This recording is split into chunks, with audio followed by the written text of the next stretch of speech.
The holiday shopping season is upon us, and maybe you're stressed about getting it all done. How about this? How about giving the gift of life? November is Bone Marrow Awareness Month. A bone marrow transplant, quite simply, replaces damaged or diseased bone marrow with healthy stem cells. Joining us to talk all about this and the advances in bone marrow transplants, Dr. Natalie Callandar with the UW Health and Carbon Cancer Center. You're a hematologist. And doctor, let me tell you this, because this is personal for me. The person I would like to meet most in this world, and I never will because they remained anonymous, is the guy in Michigan who donated bone marrow to my nephew. And while Zachary eventually passed away from leukemia, that transplant added 5 quality years to his life. So tell us how a bone marrow transplant works for both the donor and the receiver. Sure. Well, just as you highlighted about your nephew, typically we're offering bone marrow transplants to individuals who have life-threatening bone marrow cancers. So that's things like leukemia, types of lymphoma, and certain other blood disorders like sickle cell anemia, and some other rare disorders like aplastic anemia, where a person just doesn't have any more functioning bone marrow.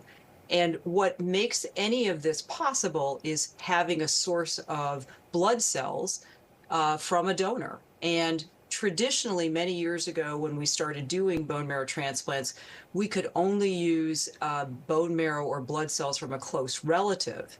And starting around the late 1980s, there was the realization that maybe we could do a better job and find more donors if we were able to do matching or tissue matching outside of the family.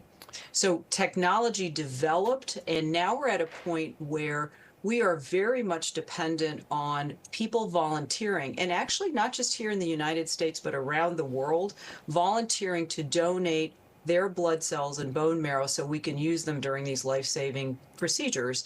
And this has become quite common now for us. In fact, the majority of bone marrow transplants that we do are using what we call unrelated donors. That means people who are outside of the family, Sure, who have just decided to give, as you said, the gift of life to someone. some young man in Michigan who we're grateful for. Is Right. ethnicity a factor? Because we are talking sure about is. different diseases. Unlike Right. blood transfusions, which are usually universal, this is a factor here, ethnicity and race. That's right.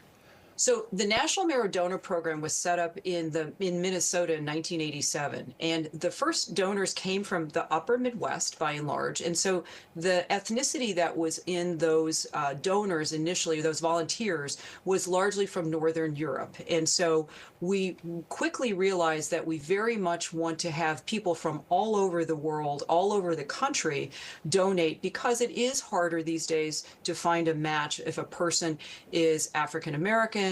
Let's say they are from, they're Hispanic, they are from maybe the Middle East, the Caribbean. We very, very much want to have a donor, volunteer donors coming from very, very different backgrounds, because that helps us have the highest possible chance of finding a match for a person.